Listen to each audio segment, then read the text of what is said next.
화요일입니다. 새벽에 만나 하나님 오신 여러분들을 예수님의 이름으로 환영하고 축복합니다.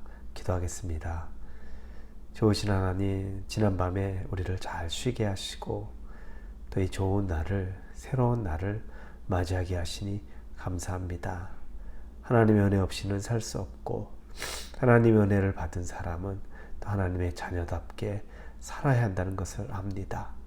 오늘 하루를 살아가는 데 대한 두려움이 있는 사람들도 있고 걱정이 있는 사람들도 있지만 그 가운데 하나님을 바라보며 기쁨으로 오늘 하루를 맞이하게 하여 주시옵소서. 하나님이 부어주실 은혜를 기대합니다. 예수님의 이름으로 기도합니다. 아멘.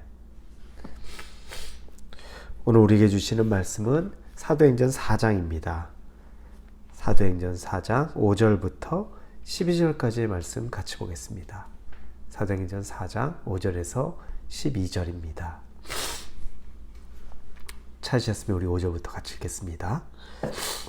이튿날 관리들과 장로들과 서기관들이 예루살렘에 모였는데 대제사장 안나스와 가야바와 요한과 알렉산더와 및 대제사장의 문중이 다 참여하여 사도들을 가운데에 세우고 묻되 너희가 무슨 권세와 누구의 이름으로 이 일을 행하였느냐. 이에 베드로가 성령이 충만하여 이르되 백성의 관리들과 장로들아, 만일 병자에게 행한 착한 일에 대하여 이 사람이 어떻게 구원을 받았느냐고 오늘 우리에게 질문한다면 너희와 모든 이스라엘 백성들은 알라. 너희가 십자가에 못 박고 하나님이 죽은 자 가운데서 살리신 나사렛 예수 그리스도의 이름으로 이 사람이 건강하게 되어 너희 앞에 섰느니라. 이 예수는 너희 건축자들의 버린 돌로서 진모퉁이의 머릿돌이 되었느니라. 다른 이로서는 구원을 받을 수 없나니 천하 사람 중에 구원을 받을 만한 다른 이름을 우리에게 주신 일이 없음이라 하였더라. 아멘. 베드로와 요한이 복음을 전하다가 이제 제사장과 또 서기관과 이런 기득권자들에 의해서 감옥에 하룻밤 갇히게 되었습니다. 그리고 그 다음 날이 되자 이 사람들이 베드로와 요한을 앞으로 끌고 나와서 신문하는 거죠. 너가 어떻게 해서 왜 이런 일을 하느냐, 이런 예수에 대한 이야기를 너희가 꺼내고 있느냐, 이 얘기를 합니다. 그런데 베드로와 요한이 전혀 두려움이 없습니다. 오늘 베드로의 말을 보면 베드로가 말하는 것은 그 당시에 금기어죠. 예수님에 대한 내용들은 금기어입니다. 말을 꺼낼 수도 없습니다. 그 이야기를 꺼내고 그에게 뭐 측은해하거나 그를 따른다든지 하면 바로 그는 종교적으로 뭐 반역한 사람, 그 이 유대교에서 출교될 수 있는 사람 정도로 취급을 받기 때문에 예수님이라는 이름을 꺼내거나 거기에 동조할 수 없는 분위기가 이미 형성되어 있습니다. 그럼에도 불구하고 이 베드로가 그 예수님에 대한 것들, 금지되어 있는 것 같은 이야기를 서슴없이 이야기합니다. 그것도 이 대제사장들과 그리고 모든 종교 지도자 앞에서 이야기를 꺼냅니다. 근데 우리가 아는 베드로는 그런 사람이 아닌 거 너무 잘 알잖아요. 베드로는 사람을 두려워했었죠. 자기 자신이 예수님과 함께 있었던 걸 두려워하던 사람이고 이 일을 할 수 없는 사람이 이렇게 변화된 겁니다. 그리고 심지어 감옥에 하룻밤 자서 위협을 받은 거죠. 다음날 되면 또 어떤 더 심각한 위협을 받을 수 있을 텐데 그 자리에서 전혀 개의치 않고 아주 당당하면서도 정말 몰라보게 놀라운 이야기들을 막 선포하기 시작합니다. 그 사람들에게 얘기하는 것들, 너희들이 예수를 죽이지 않았느냐라고 이야기하는 거죠. 이렇게 바뀔 수 있었던 거 다른 것이 아니라 성령입니다. 성령을 경험했죠. 성령의 임재, 성령 세례를 받았습니다. 오늘 본문의 8절에 보니까 이에 베드로가 성령이 충만하여 이르되 이렇게 나옵니다.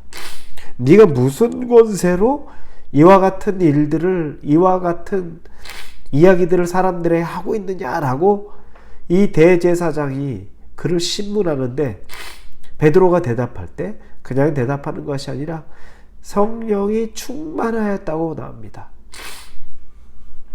성령이 충만한 사람은 두려워하지 않습니다. 사람을 두려워하지 않습니다. 자기에게 해가 있는 것 같아도 그걸 두려워하지 않습니다. 환경도 두려워하지 않습니다. 여러분, 그래서 우리가 성령을 받아야 되는 겁니다. 성령에 대한 경험이 없고 성령의 충만함이 없는 사람은 두려울 수밖에 없죠. 왜냐하면 내가 나를 책임져야 되고 내 미래에 대해서 내가 알 수 있는 것도 없고, 그리고 이 험한 세상에서 내가 어떻게 살아가야 되는지 확신이 없지 않습니까? 그러니 두려운 건 너무너무나 당연합니다.